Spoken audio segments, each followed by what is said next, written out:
Well, good morning. My name's Chris Berger, and it's time for Berger Point. You know, I wanted to talk to you a little bit about negotiation because I found in the past it's so important, and people take it for granted. And why do some people get the house and why others people don't? So let's say I'm on the buyer side, and this is actually equally as important to the seller as well. So being a buyer, all right, I am now presenting an offer. So the seller is asking for the list price, which is $500,000.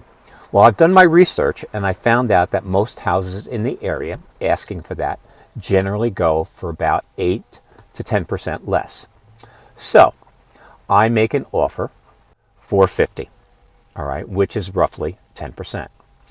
So what I'm waiting for is a response from the listing agent, because if the listing agent comes back and says $495,000, I know that's the vicinity I have to be, and that's what the seller is asking for.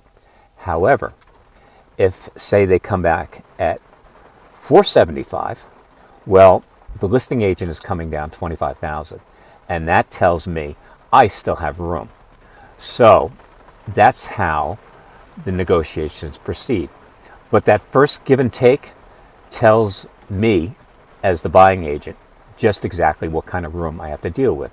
And then, of course, there are other things that come into mind as well. Of course, time constraints. Is it an all-cash offer? Is it a mortgage? How many people are buying the house? You know, things like that. And when I present that to the listing agent, she has a much better idea of how serious I am to purchase. I'm wearing my Brian Wilson hat today because I'm kind of limited, been traveling, kind of limited with hats. But I did have the pleasure of meeting Brian Wilson and shaking his hand. So I always treasure this one. That's my point. Have a great day.